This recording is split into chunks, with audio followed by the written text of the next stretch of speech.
Thank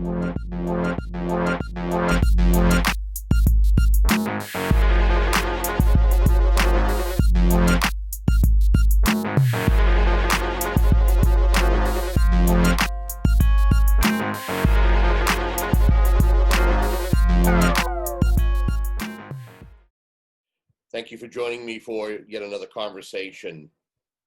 It's important to talk about a lot of the things that go on in our lives, whether they're fun events, whether they're political in nature, or things that there's a drive for change for the betterment of all. One of my favorite people to have said discussions with is a gentleman who I have many names for him. He almost reminds me of the Apollo Creed of, when Apollo Creed came out of Rocky, he had a long list of names. And the latest one I've given him, although I feel I share a little bit of it, is the King of Conversation. He is an Emmy Award-winning documentarian, already in the middle, thrust into yet another production. But he's here to talk a little bit about the recent chain of events that we have had happen in Wisconsin. We have Noube Rateau, who is joining us. Noube, welcome to the conversation, my friend. Kevin, thanks for coming, for having me on the show. It's always a pleasure to be on and talk to you about some controversial topics. Definitely, gives me a chance to kind of give my opinion and hear different perspectives from yourself and from different viewers. Knowing that you and I actually had an engaging conversation with retired and current police officers in regards to what happened with George Floyd, here we are just a few short months since that with an incident that took place with Jacob Blake in Wisconsin. Now, this individual did not die, but he's paralyzed. And people are asking, what's going on? Has any of the conversations, any of the movement that was active, and not just in one state, not just in one city, not just in the United States, but it was a global movement. Is this a setback? I think everything's on a case-by-case basis. Is it a setback? Yeah, but I'd say a setback is a setup for a comeback. So it is a bit of a setback in terms of, maybe emotionally and how people feel about police officer shootings, but I think we're going to have police officer shootings. This is not the last that's going to happen, okay? We're going to have more, unfortunately, white officers shooting black men, and some of it's going to be justified. But what I think is different going forward now in 2020, or what I'm seeing is there's now zero tolerance for this in a sense where the DA and the police chief are really they're really forced to give my answers quickly, and because the public want answers quickly.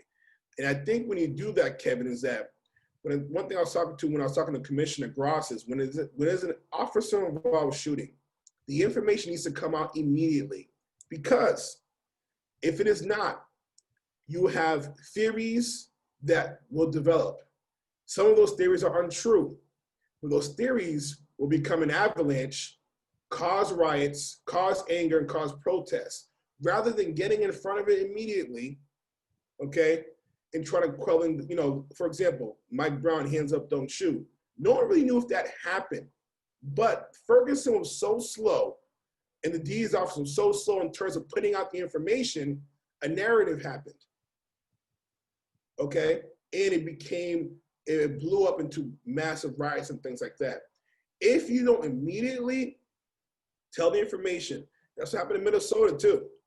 It happened a little quicker though in terms of, the officer getting fired and stuff. I think people are now learning that decisions need to be made a lot quicker. Look at Breonna Taylor. Look at what's going on over there. And that's what's causing it. If the information is not being fed to the public on a consistent basis and being transparent, you're going to get these angry riots all the time. I think they're getting better at that, but there are some setbacks. But I think overall, the information needs to come out immediately. And I know you want to talk about the NBA boycott, but what the boycott did was within, I think, an hour and a half of the boycott, there was a press conference. So kind of worked. But it wasn't just the NBA. I feel that other professional sports leagues, teams, all took a role in it. You know, the National Hockey League said, yeah, we're gonna suspend games. Major League Baseball, they suspended games. Even NFL training camps actually were put on pause so that there could be a discussion, because I saw interviews where there were players who were dejected, who felt as though all that they had been trying to do, or what they have been trying to do to try to move this forward, seemed to have suffered somewhat of a setback. Yeah, I think so. I mean, and the Milwaukee Bucks, I think, were crucial that they're the first ones to do it because it was their home state. You know, it looks like, you know, they're about 40 miles away from Milwaukee. So it was important for them to kind of step up. In terms of it being a setback, of course it is. We're going to have setbacks. That's life, okay? There's going to be a setback. Like I said before, it's about what your plan is in place. And here's where I think we're messing up right now. I don't think our leaders, from our president down to our local leaders, are not doing a good enough job of empathizing with the Black community, okay? It's very us against them, okay? And it's us against police officers. That's not the case.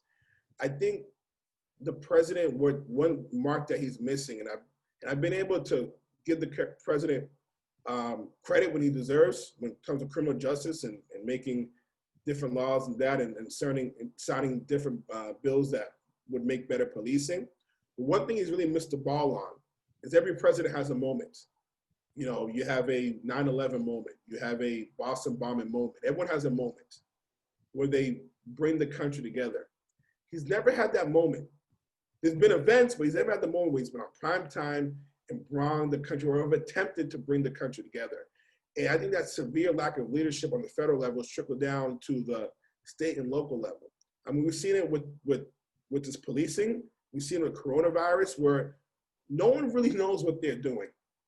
You know, and this is where leadership is so important. You know, you could create great legislation and create laws and have a great economy, but words matter.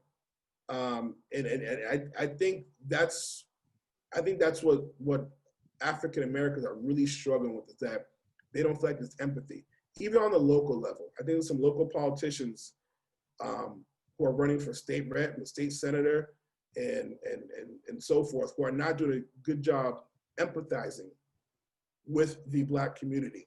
And you don't need to necessarily agree with us, but, you know, like Bill Clinton says, I feel your pain. And I'm not sure if everyone's doing that. And I think it starts from the top.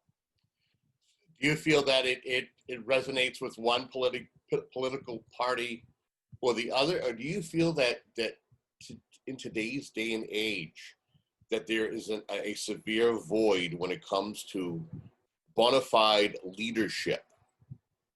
I think there's a severe void, and I'm talking about on the Democratic side and Republican side. You know, I think a lot of this is political. You know, I think, you know, when it comes to a police-involved shooting, everyone's so quick to, you know, make, you know, to say, oh, it's a color thing, it's this, that, and the other. Everything needs to be on a case-by-case basis. But perception is reality. Here's the perception. White guy kills Black cop. White guy kills 2 people, gets arrested. That's what it is.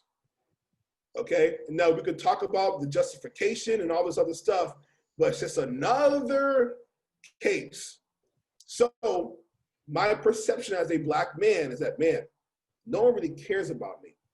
Okay? Listen, perception is your reality. That's where information is to come out immediately. Information is to come out immediately. No one knows about this person who shot 2 people and who came from Illinois to Wisconsin. No one really knows much about him. People are saying he might have been a police cadet. You know, he was defending himself. The information is so coming out. You get narratives and theories that develop, and you get anger, and you get things like boycotts. information should come out immediately. Not all information, but something to say, okay, I understand this, that, and the other. It's a setback, but I think we're overall going in the right direction. But the one thing we're missing, I'm seeing it from George Floyd to now, and I'm seeing it's a little more glaring. We're missing a lack of leadership from the federal level all the way down to the state level. It's either you're for the police unions or, you know, you're for Black Lives Matter.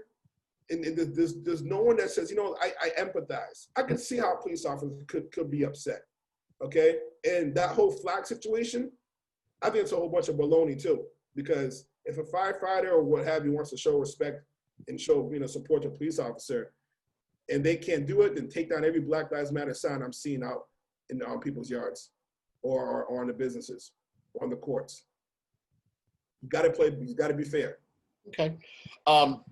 What's interesting is what we're experiencing now is happening nearly, well, around close to 57 years to the date when Dr. Martin Luther King Jr. Had his march on Washington for jobs and freedom, and this is when he delivered his "I Have a Dream" speech.